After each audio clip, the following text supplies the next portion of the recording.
A child prodigy can compose symphonies at 5, but cannot tie their shoes. A person with savant syndrome can calculate the day of the week for any date in history in seconds, but needs assistance with daily living. Chess grandmasters struggle with tasks outside chess. These cases raise the fundamental question of intelligence. Is it one thing or many? The debate has lasted over a century and remains unresolved. Charles Spearman discovered in 1904 that scores on different cognitive tests are positively correlated. People who perform well on verbal tests also tend to perform well on mathematical and spatial tests. He used factor analysis to extract a single underlying factor, which he called G for general intelligence, that accounted for the shared variance across all cognitive tests. Spearman interpreted G as a general mental energy or capacity that is deployed across all cognitive activities. The existence of a general factor is one of the most replicated findings in all of psychology, though what G represents biologically remains debated. Raymond Cattell distinguished between two components of G. Fluid intelligence is the capacity for abstract reasoning, problem-solving in novel situations, and the detection of relationships, the ability to figure out new problems without relying on stored knowledge. It is measured by tests like Raven's progressive matrices that require pattern recognition without cultural content. Fluid intelligence peaks in early adulthood and declines steadily with aging, tracking the efficiency of neural processing. It is the form of intelligence most impaired by working memory limitations and most predictive of performance on novel cognitive tasks. Crystallized intelligence is the accumulated store of knowledge, verbal ability, and cultural expertise that builds through experience and education. It is measured by vocabulary tests, general knowledge assessments, and reading comprehension. Unlike fluid intelligence, crystallized intelligence remains stable or even increases through middle adulthood because it represents the accumulation of a lifetime of learning. The wisdom we associate with older adults often reflects high crystallized intelligence even when fluid intelligence has declined. The older doctor who quickly recognizes a complex diagnostic pattern is drawing on crystallized expertise. Howard Gardner's theory of multiple intelligences, introduced in 1983, proposed that there are multiple distinct intelligences, each with its own neurological substrate, developmental trajectory, cultural context, and relationship to evolutionary history.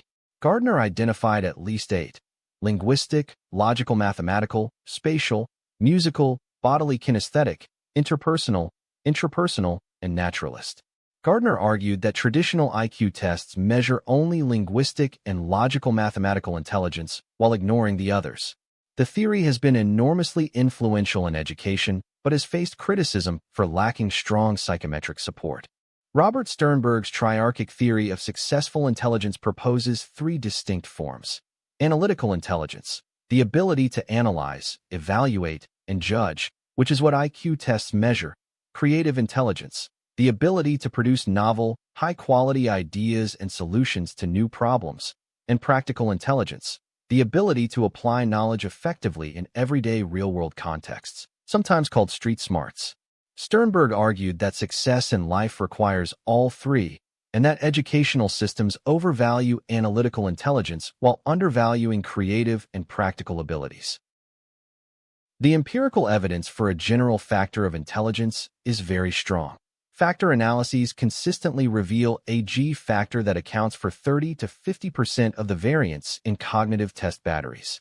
Neuroimaging shows that G is associated with efficiency of neural processing in a frontoparietal network called the P-FIT, parieto-frontal integration theory. Tests of different cognitive abilities are almost always positively correlated, which is the signature of G. Gardner's specific intelligences, while intuitively appealing, show substantial positive correlations with each other rather than the independence his theory requires. Emotional intelligence, popularized by Daniel Goleman but founded on research by Peter Salovey and John Mayer, is the ability to accurately perceive emotions in self and others, to use emotions to facilitate thought, to understand emotional dynamics, and to regulate emotions effectively. Emotional intelligence measured as an ability, rather than as self-reported trait, predicts social success, relationship quality, and leadership effectiveness beyond what IQ alone predicts. Some researchers argue it is a distinct form of intelligence with its own factor structure. Others argue it is a personality and social skill composite. IQ is one of the strongest individual predictors of educational and occupational achievement, but it accounts for only about 25% of the variance in life outcomes, leaving 75% to be explained by other factors. Malcolm Gladwell's 10,000-hour rule popularized the importance of deliberate practice. Angela Duckworth's research on grit, passion, and perseverance for long-term goals shows that it predicts educational and occupational success beyond IQ. Intelligence is a necessary but not sufficient condition for exceptional achievement.